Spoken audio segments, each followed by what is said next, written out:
Hello, my name is Christine and I run a vintage shop called Prima Treasures on Etsy. Today I wanted to talk about something a little bit different, and that is the idea or the question of why would you want to buy a vintage item instead of a brand new one? And so I have a demo I've set up here that I hope will kind of give a meaningful illustration of the answer to that question, at least in relation to fans. And I'm hoping to add a little demo, a contrasting demo to this video, but for now we're going to talk about these vintage fans. So I have two different ones here because I wanted to show, a variety of styles. So I've got this smaller tabletop fan. And it's got the, the typical round cage on it. It's actually fairly small in terms of size, and I guess this would have been considered a desktop fan as opposed to like a whole room or a large area fan. But the reason I wanted to demo these for you is to kind of give an idea of how they work. So one of the things that we've noticed when we have purchased these older fans is that they almost always are still functional when you pick one up. And it's kind of stunning if you think about it, because this particular fan probably dates to about the 1960s.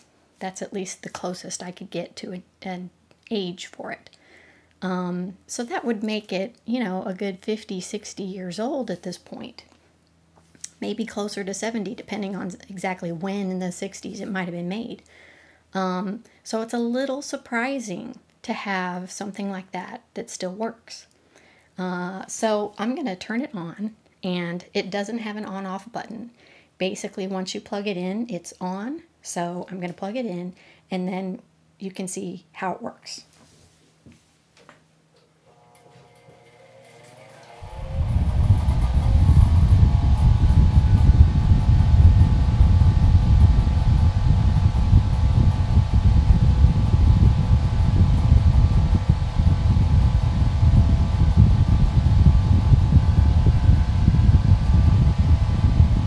So you can see that it took it a few seconds to get up to speed, and at this point it is at full speed.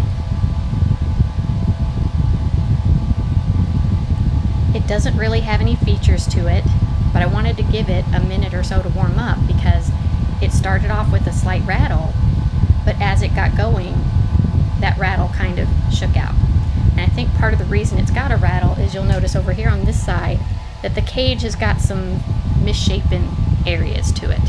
So I suspect that if we took the time to clean it and, massage these areas a little bit, try to reshape it a bit, that it would probably potentially be able to completely eliminate that rattle.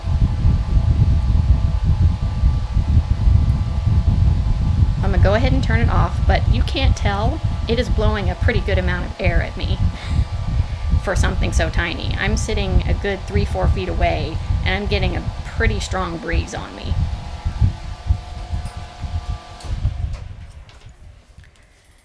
So, yeah, you can kind of tell that it's hitting something. So, but that is the functionality that we got from it just right out of the box. We didn't do anything. Nobody oiled it. As I said, we probably should clean it and potentially try to, check like where the fan blades, in case they're just very lightly touching something and causing that little bit of rattle. But for the most part, it was fairly quiet once it got up to speed and kind of settled in, and it was blowing a pretty good amount of air.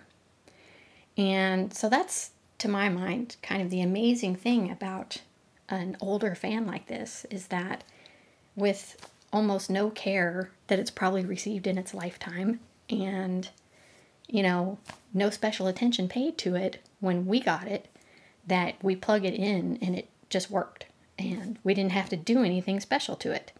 Now, were we to take the time to do something special, we probably could get it into, these fan blades could stand to be cleaned, the base needs to be scrubbed down a bit so that we can kind of make it look more attractive, get all of the dirt and gunk off of it. But for the most part, it's pretty usable right now as is with nothing done to it. So the other one I wanted to show is this larger box fan. And the funny thing about the box fan is that we picked it up at an estate auction several years ago, and at the time it was in one of these sort of odd lots slash, final price kind of sales. So essentially this was all the things that no one bid on that they were just looking to get rid of. So it had a price tag of about $5 on it. And, my husband had no interest, but I saw it and I was like, in my mind, I'm thinking these old fans almost always work. And, if they do, this would be great. So I talked him into picking it up for $5. We brought it home. It worked. And again, like the little one, you just plug it in and it works, which is kind of cool. And it had sat in the garage because he wanted to clean it and, oil it and all of that to make it usable. But it never actually got that attention. And then last summer, my son was annoyed with the fan in his room and was looking for something else. And I suggested this fan. And he put it in the window and plugged it in. And he's been using it for a year since that time. So, with no prodding from us, it has become a functional part of our lives. And as I said, nobody did anything to it. We just turned it on. It's not even clean. You can see dust on the blades. So let me turn this one on so you can, again, get a sense of how it works. This one does have speed settings, low, medium, and high. And you can tell it does take it a few seconds to get up to speed.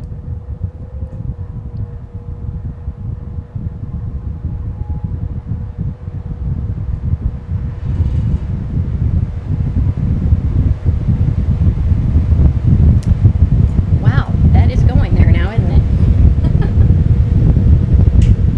I don't think my son actually uses it on the high setting because I've never heard it go quite that hard. Okay, so that's the medium setting. It's got a little bit of a... Okay, there we go. I was going to... Normally when he has this on, I don't even really hear it. It tends to run pretty quiet. Well, maybe it doesn't like medium. Let's try low. No, I think medium. It's not really blowing a lot of air like this.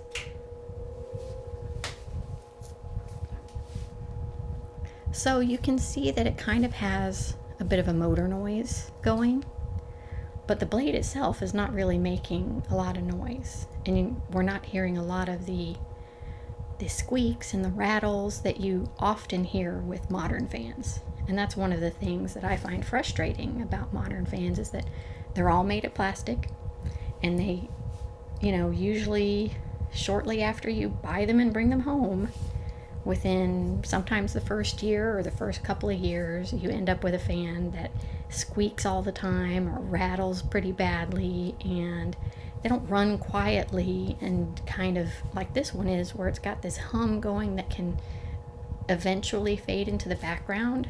But when something has a really kind of irregular squeak or rattle, I don't know about you, but I have a hard time sleeping like that. So in the summer when it's hot and you're relying on these fans to keep you comfortable, but they're making these horrible noises, that can be really aggravating. And so the reason I wanted to demo these two fans is to kind of show that, both of these fans are made of all metal.